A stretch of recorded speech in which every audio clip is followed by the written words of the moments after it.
존경하는 국민 여러분, 국회 외교통일위원장 김석희 국회의원입니다. 이 자리에는 국방위원장 성일종 의원님 그리고 정보위원장 신성범 의원님도 함께 해 있습니다. 지금 대한민국은 위기입니다. 민주당 정부가 입법 행정을 장악하고 사법부 장악까지 노리고 있는 상황에서 이재명 재판 중지법, 이재명 면소법, 대법관 정원법 등이 국회 법사위 통과를 기다리고 있습니다. 2004년 제17대 국회부터 제1당이 국회의장, 제2당이 법사위원장을 맡는 것이 관행화되었습니다. 이는 국회에서 대화와 타협, 협치라는 민주주의 가치를 지키기 위한 최소한의 장치이기도 합니다.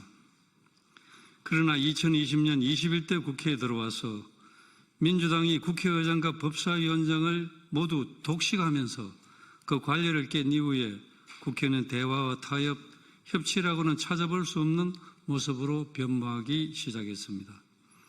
실제로 민주당이 국회의장과 법사위원장을 모두 장악하고 있는 동안 공수처법, 검수완박법, 임대차 3법 등 통과되지 말았어야 할 악법들이 제지 없이 국회를 통과했습니다. 그리고 그 피해는 고스란히 국민에게 전가되었습니다. 그리고 제22대 국회에서는 이재명의 민주당이 다시 국회의장과 법사위원장을 전부 가져가면서 한층 더 강력해진 입법 독재가 자행되었습니다.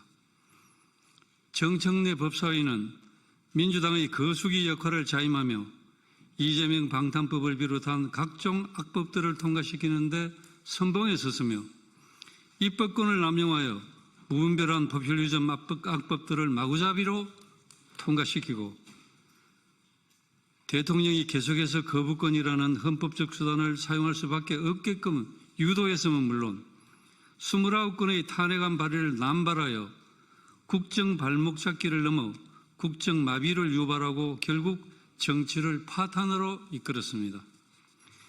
이제 그 이재명이 대통령이 되었습니다. 이로써 법사위를 관장하는 법사위원장, 본회의를 운영하는 국회의장, 그리고 행정부의 대통령을 모두 민주당이 장악하였습니다. 또한 이재명 방탄법, 대법관 확대법 등 입법을 무기로 한 전형을 일삼는 민주당 앞에 법치주의의 최고의 보루가 되어야 할 판사들조차 스스로 이재명 사건 재판 진행을 포기했습니다. 사법부마저 무너지며 대한민국의 상권 분립 체계가 붕괴되어 버린 것입니다. 민주당의 법사위는 행정부를 견제하기는커녕 앞으로도 이재명 정부의 거수기 역할을 할 것이 분명합니다.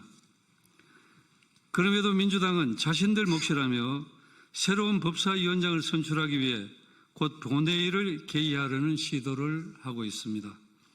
야당과 상의도 없는 일방적인 본회의 개의와 독단적인 국회 운영 등 더 철저한 입법 독재가 시작된 것입니다. 민주주의의 기본 원칙인 상호 견제를 위해 법사위만은 야당인 국민의힘이 가져와야 합니다. 이에 저희는 민주당이 법사위원장직을 국민의힘에 넘겨주고 원구성을 다시 할 것을 강력히 요구합니다. 법사위원장을 국민의힘이 가져와 견제와 균형이라는 민주주의의 대원칙을 바로 세우는데 민주당이 협조한다면 여당이 중요하게 생각하는 저희 세 사람이 맡고 있는 국회 외교통일위원장, 국방위원장, 정보위원장직 모두를 민주당에 넘길 의향이 있습니다. 이재명 대통령은 당선 이후 줄곧 포용과 협치, 대화와 타협을 얘기했습니다. 김병기 민주당 원내대표도 협치를 얘기했습니다. 그 협치라는 말이 과거 박근혜 전 대통령을 향해 존경한다니까 진짜 존경하는 줄 알더라고 했던 이재명 대통령이 협치한다니까 진짜 협치한다는 줄 알더라는 식의 협치를 말하는 것인지 국민들께서 지켜보고 계십니다. 무너진 상권 분립을 다시 세우고 민주주의 정신을 회복시켜야 합니다. 국민의힘이 법사위원장을 요구하는 것은 절대 무리한 요구가 아닙니다. 대한민국의 상권 분립과 민주주의를 지키기 위한 최소한의 요구입니다. 대한민국의 국회는 민주당만의 국회가 아니므로 민주당은 법제사법위원장직을 국민의힘에 넘기고 민의의 전당인 국회를 분열과 갈등에서 대화와 타협의 장으로 속히 다시 돌려놓으십시오. 국민의 요구에 대한 민주당의 답을 기다리겠습니다. 감사합니다.